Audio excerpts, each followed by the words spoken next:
بسم اللہ الرحمن الرحیم۔ السلام علیکم۔ بچوں کو سردی سے بچانے کے گھریلو ٹوٹکے۔ بچے بہت نازک ہوتے ہیں اور ان کا مدافعتی نظام بھی کمزور ہوتا ہے۔ یہی وجہ ہے کہ ان کے بدلتے موسم میں کافی احتیاط سے کام لینا چاہیے۔ اکثر بچے بہت احتیاط کے بعد بھی بیمار ہو جاتے ہیں اور ایسا زیادہ تر موسم سرما میں ہوتا ہے کیونکہ بچوں کا سینہ کافی کمزور ہوتا ہے اور سردی کا براہ راست اثر ان کے سینے پر ہوتا ہے۔ سردی کے موسم میں بچوں کا سینہ جکڑ جانا، ٹھنڈ کا بیٹھ جانا اور ریشہ بھر جانا بہت عام ہے۔ اگر اس کا بروقت علاج نہ کیا جائے تو یہ نمونیا میں تبدیل ہو سکتا ہے جو ایک مہلک بیماری ہے۔ سینے میں ریشے کے جمع ہونے پر بچے سانس لینے میں کافی دشواری محسوس کرتے ہیں اور ان کی غذا کا انحصار دودھ پر ہوتا ہے جس سے مزید ریشہ بنتا ہے اور یوں ان کی طبیعت زیادہ خراب ہو جاتی ہے۔ اسی لیے بچوں میں ٹھنڈ لگ جانے پر فوری توجہ دیں اور ڈاکٹر کے علاج کے ساتھ چند گھریلو نسخے بھی آزمائیں تاکہ وہ جلد صحت یاب ہو سکیں۔ بچوں کو سردی سے بچائیں اور انہیں گرم رکھیں۔ اس مقصد کے لیے انہیں گرم کپڑے پہنائیں اور ٹھنڈے پانی سے دور رکھیں۔ اگر بچے ماں کے دودھ کے علاوہ فیڈر لیتے ہیں تو دودھ کو گرم کر کے پلائیں۔ بچے کے سینے میں ٹھنڈ لگ جانے کی صورت میں چند علامات سامنے آتی ہیں۔ ان میں ناک کا بند ہو جانا، سانس لینے میں دشواری کا سامنا کرنا، دودھ پینے میں مشکل پیش آنا، بند ناک کی وجہ سے بچہ منہ سے سانس لیتا ہے جس پر اس کی آنکھ بار بار کھل جاتی ہے، کھانسی، سینے میں ریشے کی وجہ سے سیٹی کی آواز آنا شامل ہے۔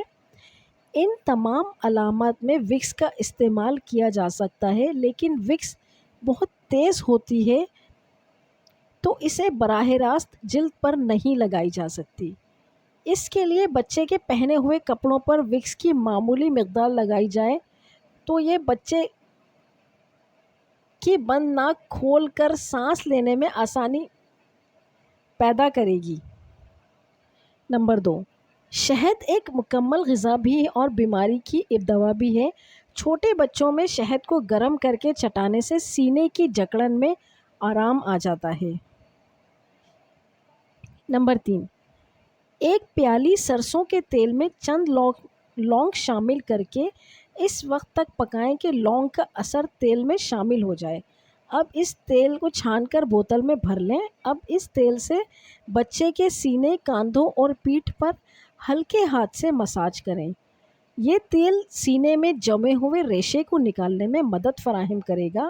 اس کے علاوہ سرسوں کے تیل میں اجوائن کو ڈال کر اتنا پکائیں اجوائن کا اثر تیل میں آ جائے۔ اب اسے چھان کر اسے بھی سینے کی جکڑن اور کھانسی کے لیے استعمال کریں۔ یہ ایک بہترین اور آزمودہ نسخہ ہے۔ اس تیل کو بخار میں نہیں لگانا چاہیے کیونکہ اجوائن کی تاثیر گرم ہے، اس لیے بخار کی صورت میں اس کا استعمال بخار میں مزید اضافے کا سبب بنے گا۔ بچے کو ٹھنڈ سے بچانے کے لیے روزانہ ناک میں زیتون کے تیل کے 1-2 قطرے ڈالتی رہیں۔ اگر نزلے سے ناک بند بھی ہو جاتی ہے تو بھی فائدہ ہوگا اور نزلہ نہ بھی ہو تو ٹھنڈ کے اثرات سے بچا جاتا ہے۔